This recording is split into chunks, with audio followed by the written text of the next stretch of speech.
Boa noite. Veja no Brasil TV. O Ministério Público de Mato Grosso do Sul vai investigar donos de fazendas identificadas como focos iniciais de incêndios no Pantanal. Manhã com várias operações policiais em comunidades da Zona Norte e da Zona Oeste do Rio. Pelo menos 6 pessoas morreram durante a ação na Cidade de Deus. 10 anos da tragédia em Belo Horizonte, a queda do viaduto Batalha dos Guararapes. E ainda, no Dia Internacional Sem Plástico, você vai conhecer a ONG que transforma plástico reciclado em moradia popular na Grande São Paulo. Quarta-feira, dia 3 de julho, agora no Brasil TV.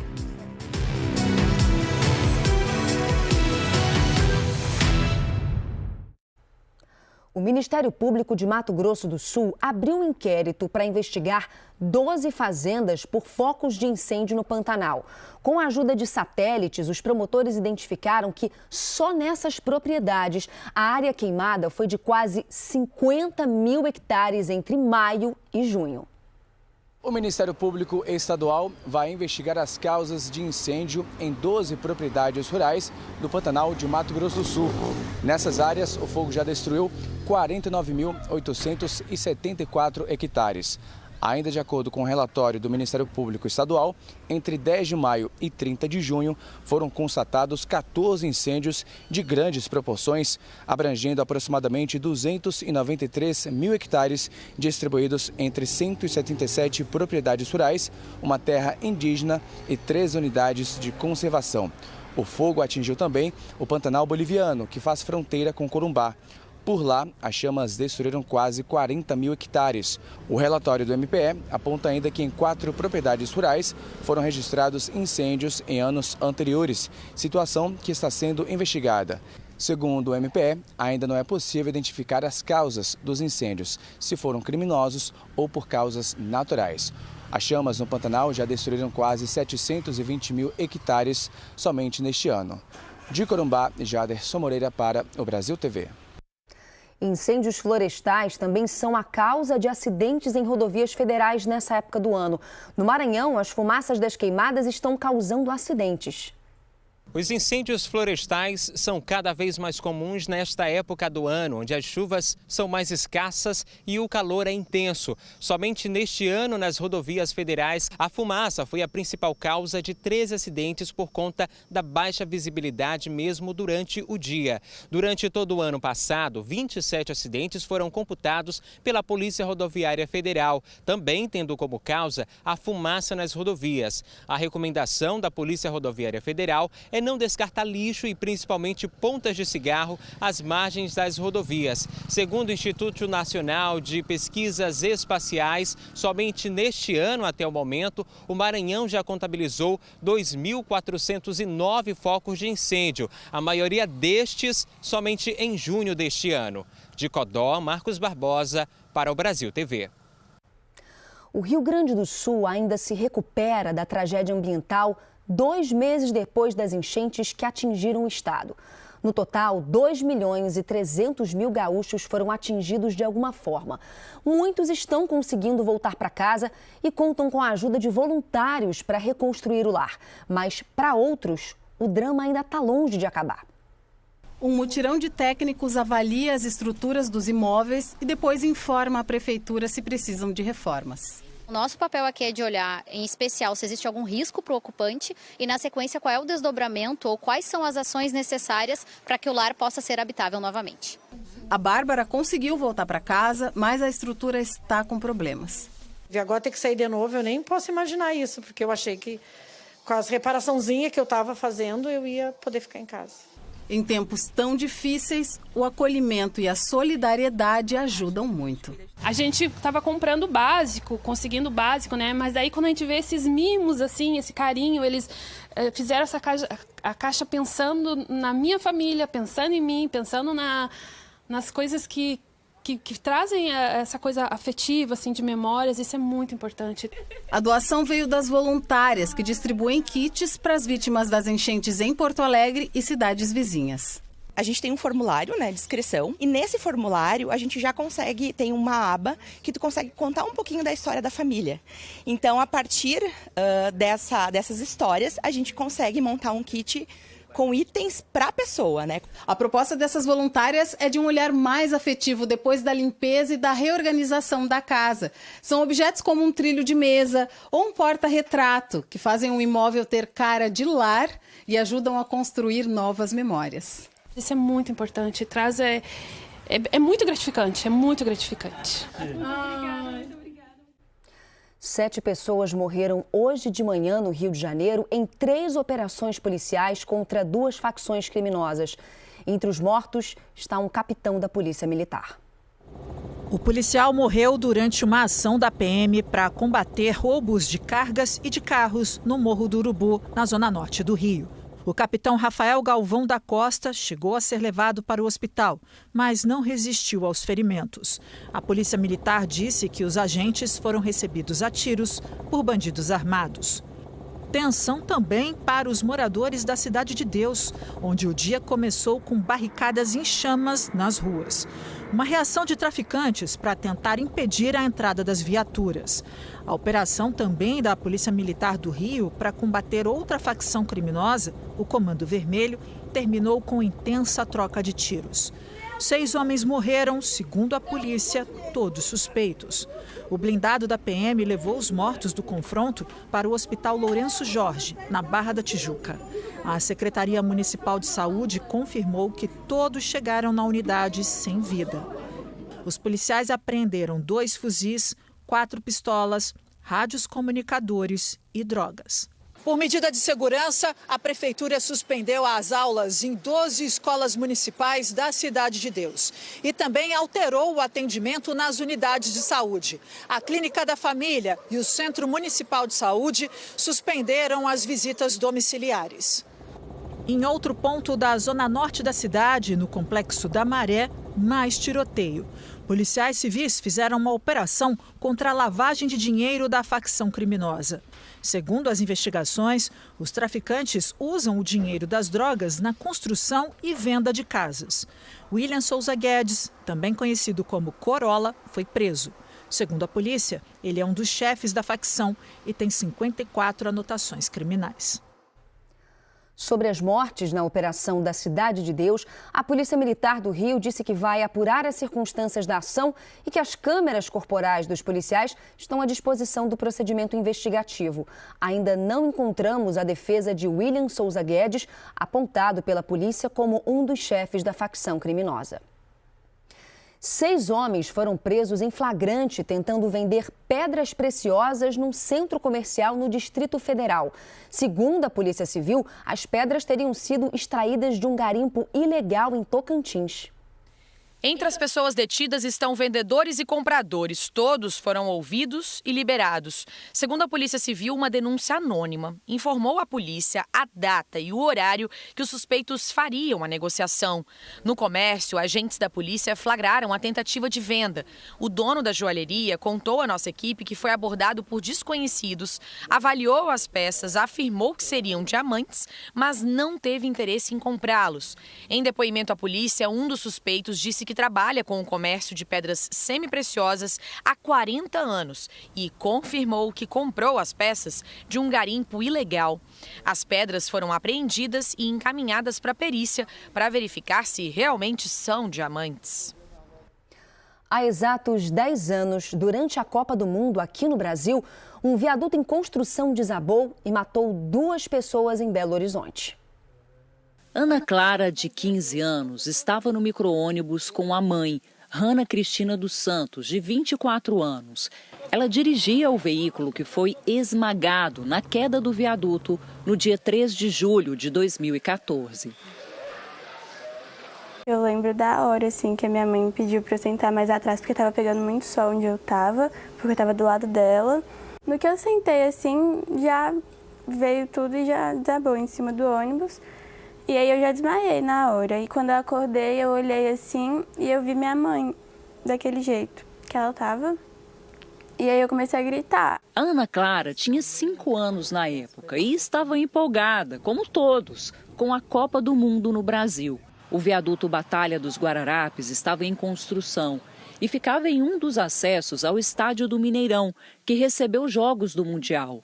O motorista de um carro, Charles do Nascimento, de 24 anos, também morreu.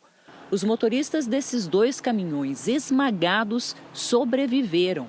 Entre os feridos, operários da obra e passageiros do micro-ônibus dirigido por Hannah. 23 pessoas ao todo. 2 meses depois do acidente, o que sobrou do viaduto foi demolido. Esse é o local onde ficava o viaduto. A avenida é uma das principais da cidade. É uma região muito movimentada e ligação ao aeroporto internacional de Belo Horizonte. No lugar de toda aquela estrutura erguida, hoje há apenas semáforos instalados. A polícia concluiu as investigações em 2015 e apontou que a causa da queda foi um erro no cálculo do bloco de fundação de uma das alças.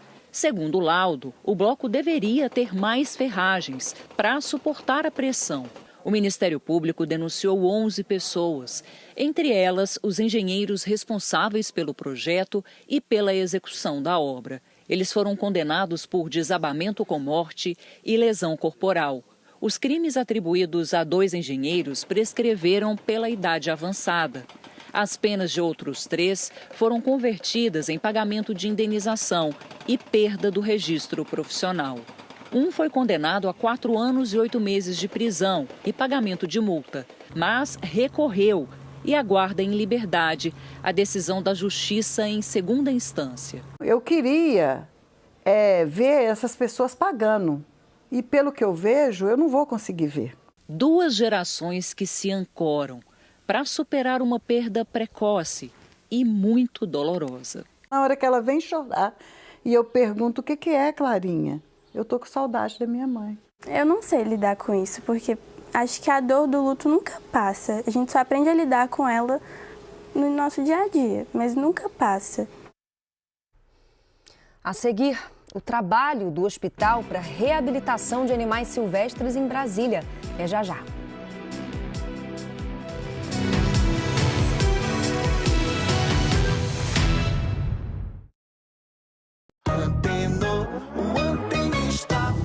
Bom dia, eu sou Antenor, o antenista. A Globo me convidou para dar uma notícia extraordinária. Você precisa trocar sua antena parabólica. Aquela grandona e furadinha por essa aqui, menor e mais moderna. Eu sou especialista em antena e com 5G chegando, você tem que trocar agora. Ligue grátis para esse número ou acesse o site. Troca de antena não tem problema. Uma campanha da TV Globo.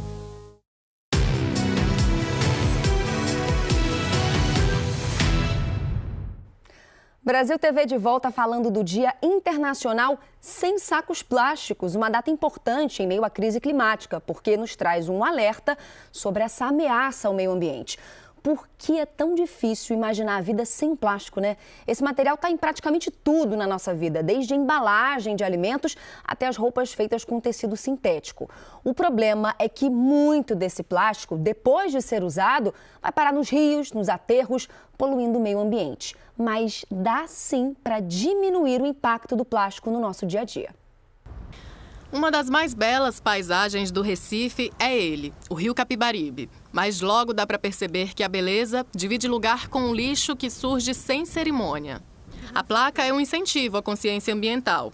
Ela pede que as pessoas não levem lixo para a natureza e que, se puderem, retirem um, para diminuir o impacto do descarte incorreto. Mas basta a maré baixar um pouquinho para perceber que muito ainda precisa ser feito. Entre os resíduos acumulados, o campeão é o plástico. São garrafas plásticas, marmitas, pneus, sacos. Ele está presente em tudo na nossa vida, desde a embalagem dos alimentos que consumimos à roupa que vestimos.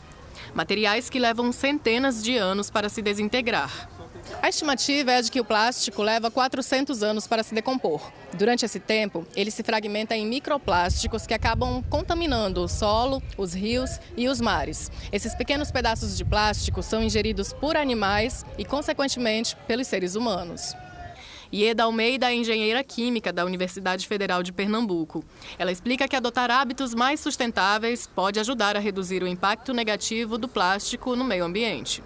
que a gente tem que usar com responsabilidade. Então, hoje a gente consegue ver uma sacola plástica e ver qual a origem dela, né? Se ela veio de um material reciclado, se é uma sacola biodegradável, tá? Usar uma sacola retornável, tá? Para ir nas suas compras, no seu dia a dia, na feira, tudo isso você diminui o consumo das sacolas plásticas, né? E a gente não faz nada só, mas se cada um fizer um pouquinho, com certeza esse número deve diminuir e a gente consome menos plásticos por pessoa.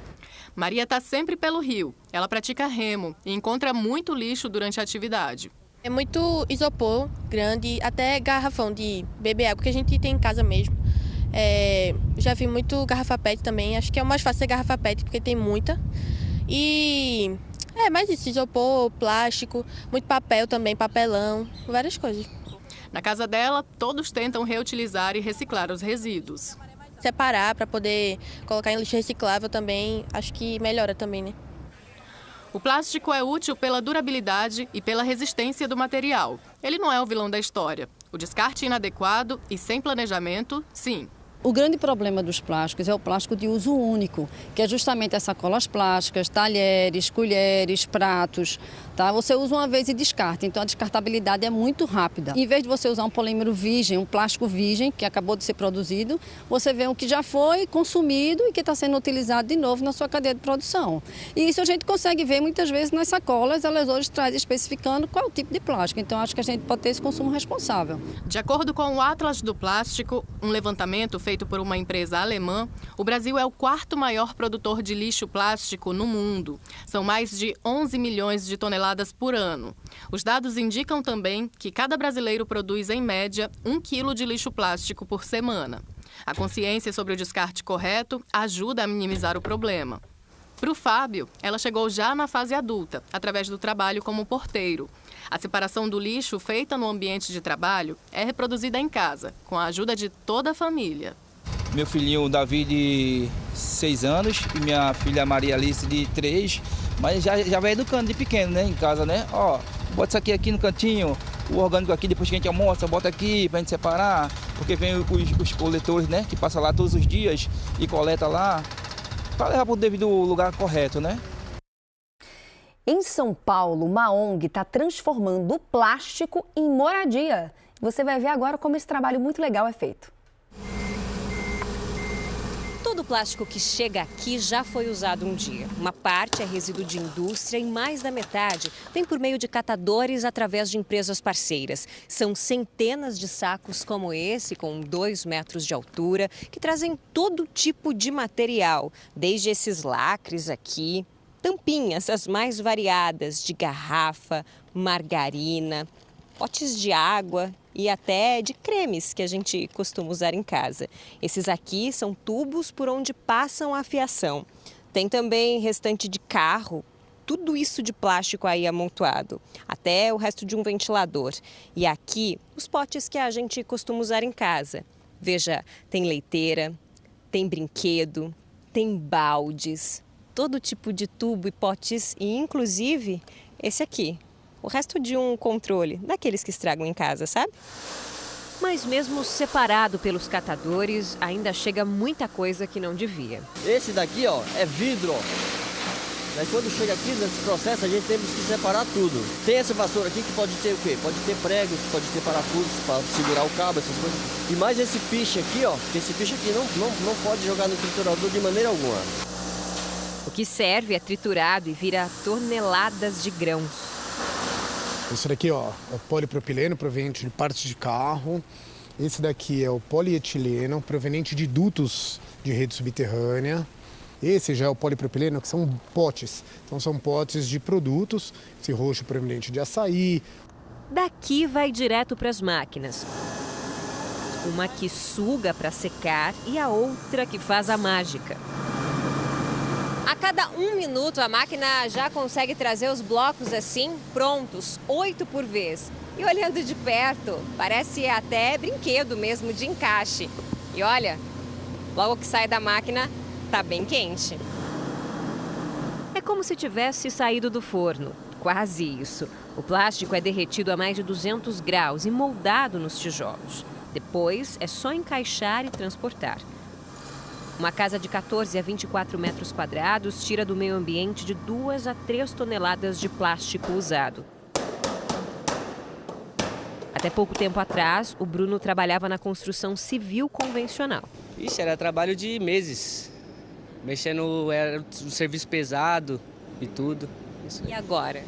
Agora é serviço fácil. Isso daqui é fácil, é prático. 85% mais ou menos da composição é do plástico reciclado e o restante é a parte de aço metálico, que é para fazer os atirantamentos e o travamento da construção. Ela é uma casa que aguenta a compactação de 40 toneladas. A acústica ela segura 50% do ruído porque ela tem uma área de ar incorporada no meio e a parte térmica ela tem uns furos e por esses furos o calor ele bate, ele esquenta, cria uma bolsa de ar, o ar quente sobe, então ela fica fresca. E no frio o plástico não irradia a temperatura. No ano passado, a empresa reciclou 4 toneladas de plástico. E até 24 metros quadrados dá para içar o imóvel do galpão e colocar no caminhão. O retrato de uma economia circular, que desvia do caminho para o aterro sanitário. E hoje levou dignidade para quem vivia com o precário. Bem-vindos ao meu lar, gente. Vai ser um novo recomeço para nossa vida, tanto para minha como para dela. Essa é a minha casa. Como para da Rebeca, para todas as pessoas que estão envolvidas nessa construção. Um novo ciclo. Um novo ciclo. De coisas boas que estão por vir. Sim. Que a gente merece. Só o começo. De coisas boas. Que iniciativa legal, né? Agora, você sabia que em Brasília tem um hospital para reabilitação de animais silvestres? E a demanda por atendimento, infelizmente, tem crescido por causa do grande número de animais atropelados e feridos. O aviso está por todas as partes. Um alerta de que ali, na Granja do Torto, não só pedestres atravessam as vias, mas também animais silvestres. Mesmo assim, ainda são frequentes os atropelamentos desses animais na região. No dia 4 de junho, uma anta foi encontrada morta no canteiro da pista que liga a Épia à Granja do Torto. Em julho do ano passado, outra anta morreu atropelada na mesma via. Ali é muito comum. E olhando de cima, assim, você vê o motivo. A Granja do Torto é cercada de área verde, tem cerrado para todo lado e ainda divide cerca com o Parque Nacional de Brasília. A Ana Cristina mora na granja. Ela disse que os moradores fizeram até um grupo de WhatsApp para avisar quando alguém encontrar um animal silvestre circulando pela cidade. E ela confessa que mesmo com avisos e alertas, ela já quase atropelou uma anta na pista da granja. Estava devagar e eu vi de longe, porque quando eu entro aqui eu já coloco o farol alto. E aí deu tempo de ver e eu gritei para minha irmã que estava dirigindo e ela passou para a pista seguinte. Mas se não fosse isso eu tinha atropelado e nós tínhamos nos machucado e o animal tinha sido morto. O Batalhão de Polícia Militar Ambiental faz o trabalho de resgate de animais que cruzam as vias e rodovias aqui do DF. De janeiro até maio deste ano, foram 1.501 resgates. O número já superou todo o ano passado. Os animais silvestres mais atropelados no Distrito Federal são a anta, a capivara e o tamanduá. Não tente realizar qualquer tipo de manejo, captura ou contenção desse animal. Quando os animais resgatados estão machucados, eles são trazidos aqui para o hospital e Centro de Reabilitação da Fauna Silvestre, que fica em Taguatinga. O hospital é novo, foi inaugurado em fevereiro. E só nesses 4 meses, 377 animais silvestres já passaram por aqui. A demanda dos resgates de animais silvestres ela é muito grande no Distrito Federal, então a gente realmente precisava de um espaço que a gente pudesse dar os devidos atendimentos, fazer inclusive as cirurgias que são necessárias, os exames de imagem para esses animais que estão sendo resgatados. Até então, o DF não contava com um hospital assim para atender só animais silvestres. O hospital administrado pelo IBRAM tem hoje 30 animais internados. O tamanduá bandeira está aqui há 3 dias. Sofreu um ataque, provavelmente de outro animal. Está todo machucado. Ele está medicado, mesmo assim, ainda sente muita dor. Por isso, está quietinho. Mas a orientação aqui é não ter muito contato com eles. A gente tem orientação com os funcionários, por mais fofinho que seja, mesmo o miquinho, o filhote, algo do tipo, que não fiquem humanizando os animais, pois a nossa ideia é que eles retornem à natureza. Então, apesar da gente ter contato com a medicação, a alimentação, o contato é restringido, digamos assim, limitado, para que eles não fiquem humanizados. Esse lobo-guará foi resgatado na região de Água Quente. Está internado há 1 mês. Estava com uma lesão profunda na cabeça, mas ele já está ótimo e pronto para voltar para a natureza. O Brasil TV fica por aqui. Outras notícias no Jornal Nacional. E olha, hoje é um pouquinho mais cedo, às 8 da noite, hora de Brasília. Uma ótima noite para você e até amanhã. Tchau, tchau.